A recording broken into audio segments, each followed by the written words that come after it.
Breaking news from South Korea. Democratic Party leader Lee Jae-Myung has won the country's snap presidential election, following months of unprecedented political turmoil and the downfall of former President Yoon Suk-yeol. Lee's victory was confirmed shortly after his rival, Kim Moon-soo of the ruling People Power Party, conceded defeat. In a brief concession speech, Kim said he respectfully accepts the choice of the people and congratulated Lee Jae-Myung on his win. Kim's statement came at 10:16 p.m. local time, followed by official confirmation at 10:19. Just minutes earlier, Kim acknowledged the vote trend and thanked his supporters for standing by him. Speaking to a crowd of about 5,000 gathered outside the National Assembly, Lee vowed to rebuild the nation's economy and restore peace on the Korean peninsula. He said, "Creating peace is a more certain way of creating security." Lee also promised open dialogue with North Korea and called on citizens to unite rather than remain divided.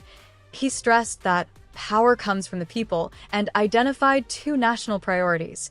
First, restoring South Korea's democracy, and second, reviving its economy. Lee said he would begin working from the moment that I am confirmed as elected and pledged to use all my strengths to recover from your painful life in the fastest speed. It's important to note that Lee had not explicitly claimed victory before the concession, but acknowledged he was in the lead based on counted votes. This election was held after months of political chaos, triggered by former President Yoon Suk-yeol's controversial martial law declaration last December. That move, widely condemned as unconstitutional, resulted in mass protests and Yoon's eventual impeachment and arrest. Yoon is now facing serious charges, including insurrection, and could face life imprisonment or even the death penalty if convicted. His brief successor, Han Duck-soo, was impeached just 2 weeks into acting presidency. The power vacuum led to Education Minister Lee Joo-ho, fourth in the line of succession, becoming the acting president. Millions of South Koreans voted in Tuesday's snap election, called after Yoon's impeachment.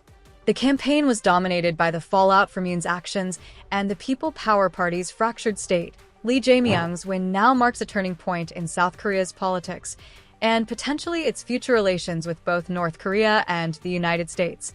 But challenges await. The country remains deeply polarized. Businesses are anxious over rising U.S. tariffs. And with Donald Trump expected to play a key role in U.S. foreign policy once again, South Korea's next president faces an unpredictable ally. Stay tuned for more updates on this story. Subscribe to the Indian Express.